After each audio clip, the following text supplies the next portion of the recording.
आपण पाहताय महाधुरळा. हे आहे गोकुळचं श्रीखंड. अगदी जिभेवर रेंगाळणार. जिभेवरच नाही तर मनावरही रेंगाळणार. गोकुळ श्रीखंड, मनावर रेंगाळणार. नमस्कार. महाधुरळा युट्यूब चॅनलमध्ये मी गुरुबाळ माळे आपल्या सर्वांचं मनापासून स्वागत करतोय. कोल्हापूर कृषी उत्पन्न बाजार समितीच्या 3 संचालकांच्यावर आता कारवाईचा बडगा उगारलेला आहे. त्यामुळे एकूणच कोल्हापूर जिल्हा कृषी उत्पन्न बाजार समितीमध्ये खळबळ उडालेली आहे. या 3 संचालकांचे कारनामे बाहेर आले आणि त्यांच्यावर कारवाईचा निर्णय घेण्यात आलेला आहे.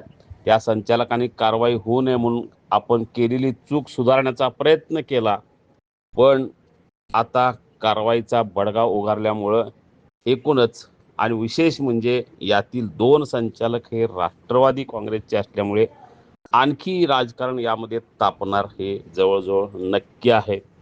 कोल्हापूर जिल्हा बाजार समितीमध्ये संचालकांनी कोणती मालमत्ता घेऊ नये असा नियम आहे, पण 3 संचालकांनी नातेवाईकांच्या नावावर 36,000 स्क्वेअर फूट जागा मालमत्ता भाडे तत्वावर घेतली. त्यामध्ये शेखर शंकर देसाई, सुयोग सुभाष वाडकर आणि भारत बाबासो पाटील भुयेकर या तिघांचा समावेश आहे. यामध्ये शेखर देसाई आणि भारत पाटील हे दोघेही राष्ट्रवादीचे आहेत. विशेषतः भारत पाटील हे माजी चेअरमन म्हणून त्यांनी काम केलेलं आहे. या तिघांनी कृषी उत्पन्न बाजार समितीची जागा नातेवाईकांच्या नावावर भाडे तत्वावर घेतली होती. त्यामुळे आता त्यांना ही कारवाई होणार आहे.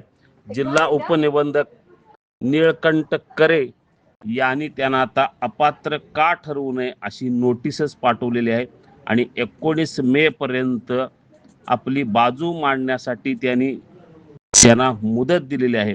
या सगळ्या पार्श्वभूमीवर आता मोठा धमाका एकूणच या कृषी उत्पन्न बाजार समितीमध्ये होणार आहे.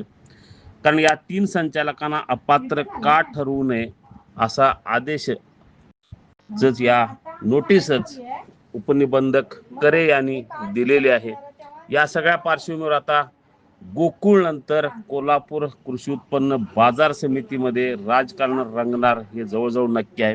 कारण इथं पक्षी राजकारण रंगण्याची चिन्ह जास्त आहेत. भाजप विरुद्ध राष्ट्रवादी हे राजकारण रंगण्याची चिन्ह अधिक आहेत. कारण आता गोकुळमध्ये तेच राजकारण सुरू झालेलं आहे. पुन्हा एकदा बाजार समितीत त्याचे पडसाद उमटण्याची चिन्ह आहेत. कारण अपात्र का ठरवू नये अशी जी नोटीस देण्यात आलेली आहे त्यामध्ये 2 राष्ट्रवादीचे संचालक आहेत आणि 1 काँग्रेसचा संचालक आहे. त्यामुळे आता या पुढची कारवाई काय होणार याकडे विशेष लक्ष लागलेलं आहे.